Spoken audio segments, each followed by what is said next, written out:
Hey, what's up, you guys? This is Ninja XTX, well, Ninja 524, Eric, depending on what platform you're watching this video from. And some of you will see this video on Wednesday, some of you will see it on Thursday. Um, but it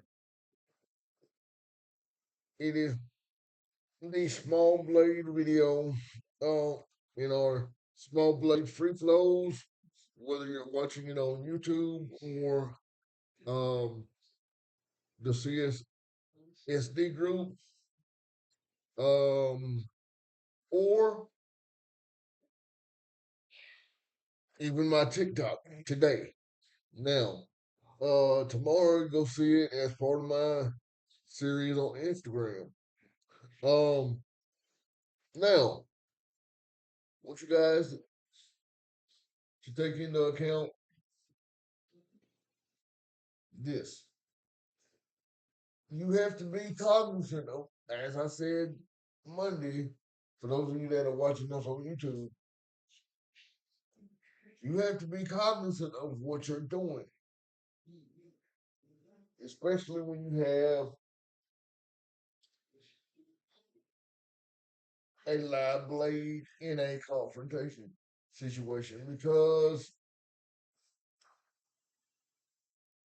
a lot of blade systems, I really hate to say it now, and I'm gonna get a lot of hate for this,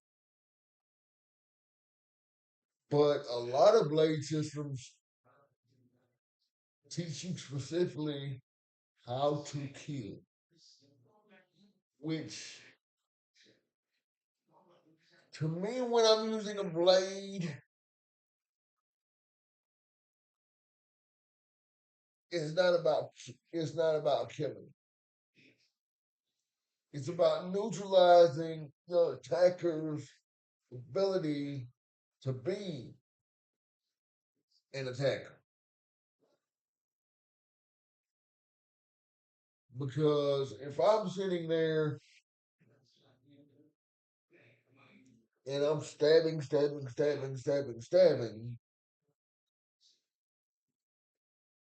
even after the initial attack is over, where my attacker is coming in and I've disarmed him or taking his ability away to be a threat, and then I just keep going,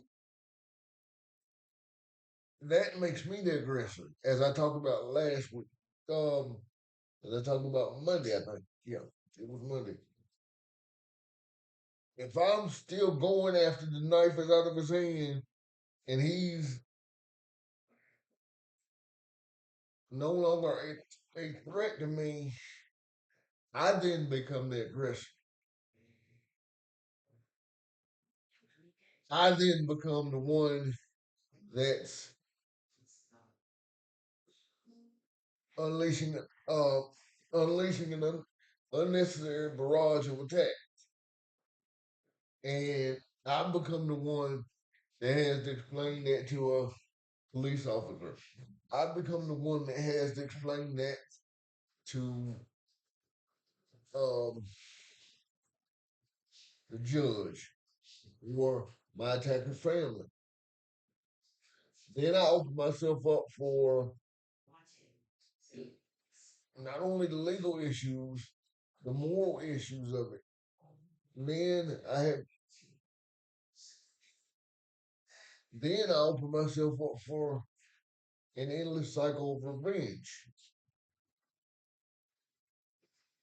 where his friends may come after me, their friends may come after me, and you have to ask yourself, do you really want to live that life? But when it is a straight self-defense situation, which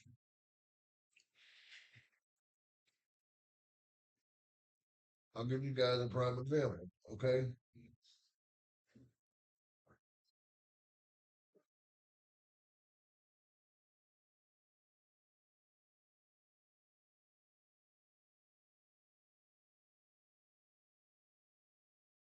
All right, someone comes in to attack me,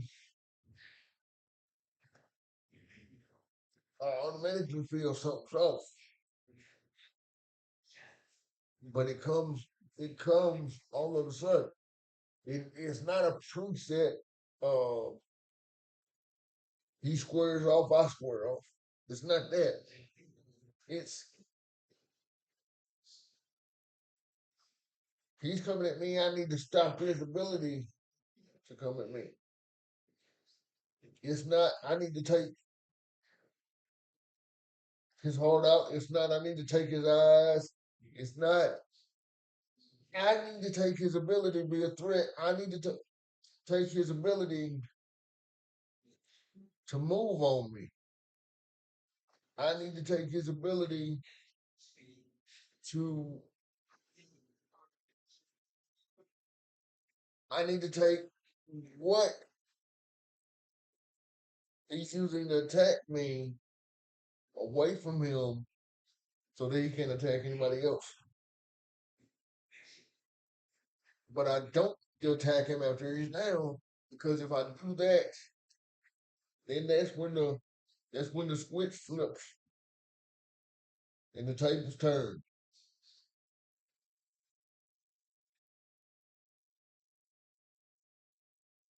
All right, let me give you guys a prime example. Someone comes in to attack,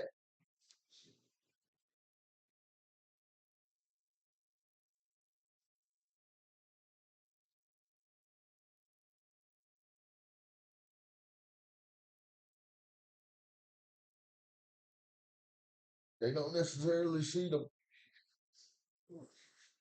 They don't see my blade as they're coming in. But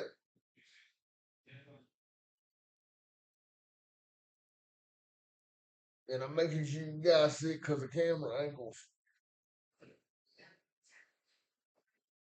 As I'm here,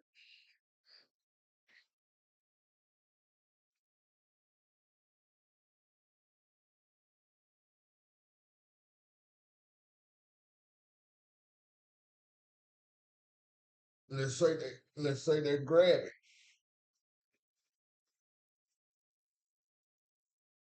back. Take their hand out. As it's as it's coming in for me,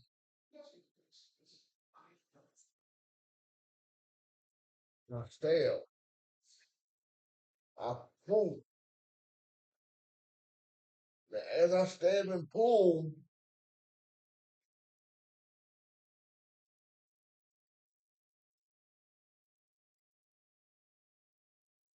I'm neutralizing that arm. I'm also pulling it down, and as I'm pulling it down, I'm disabling it by ripping the ligaments tendons out, or ripping or severing the ligaments and tendons.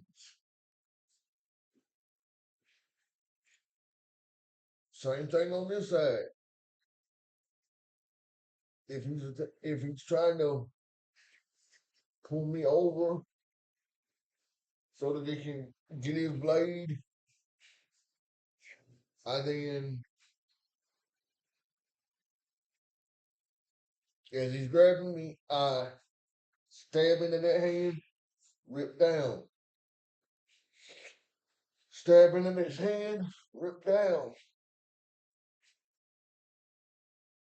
Now, if I want to be less than uh less than lethal or non-lethal, as some people may call it, that's the point where I'm going to use the ramp.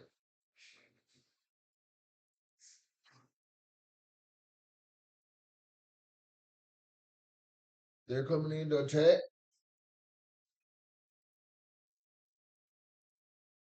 I deflect. As I deflect, I dig the ramp into the crease of their arm,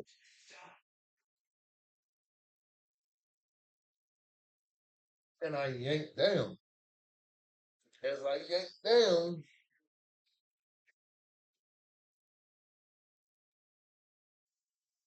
that's causing them to come down.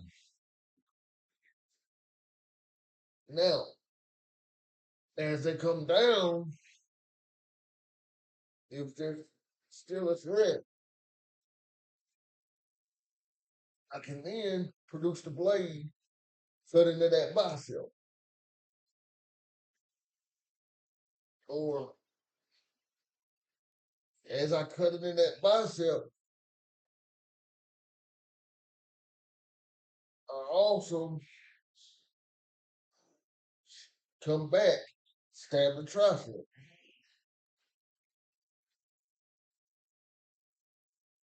What does that do? That takes the flexor and extender tendon, I believe. If the person cannot hold the blade, if their arm is just flopping around,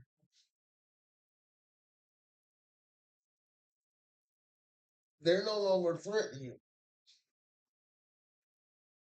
Then, also take into account what I said in Monday's video. If I'm slicing up into your groin or slicing across your groin, they're not going to think about kicking somebody because number one, it's too painful to then, it's painful to even raise your leg. Number two, you're watching your lower extremities bleed. And there may be a chance that in that slice or in that cut, I've sliced the femoral artery, which means you have seconds to get medical help, or you need to focus on getting yourself medical help. Which, if here's the thing, when I'm using a blade, I also have to be uh, cognizant of, am I showing respect for life? Regardless to whether your attacker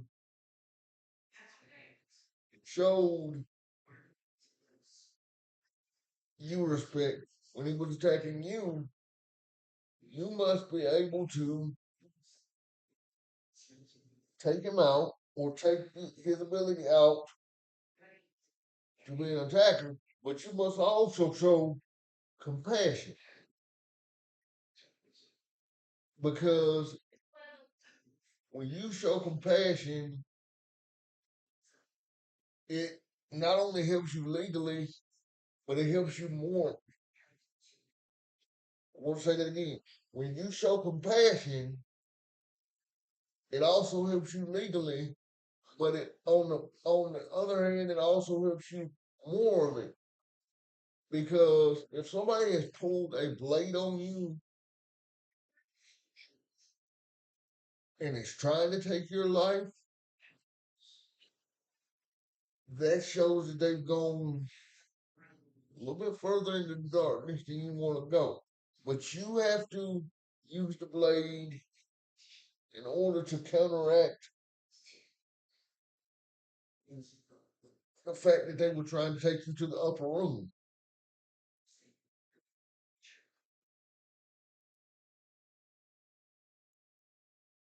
I hope that made sense for you guys. I know this was a long one, and I hope that you guys got something from it. Please let me know what you think about this video by dropping a comment down below. Off to the side, depending on what platform you're watching this video from. I'll be sure to get to it as soon as possible. Thank you guys for watching. God bless. Train safely, train often, and train in the defense yourselves, your families, your loved ones, and others. Bye bye for now. I will see you guys in the next video. Until then, take care. Bye bye. I'm out.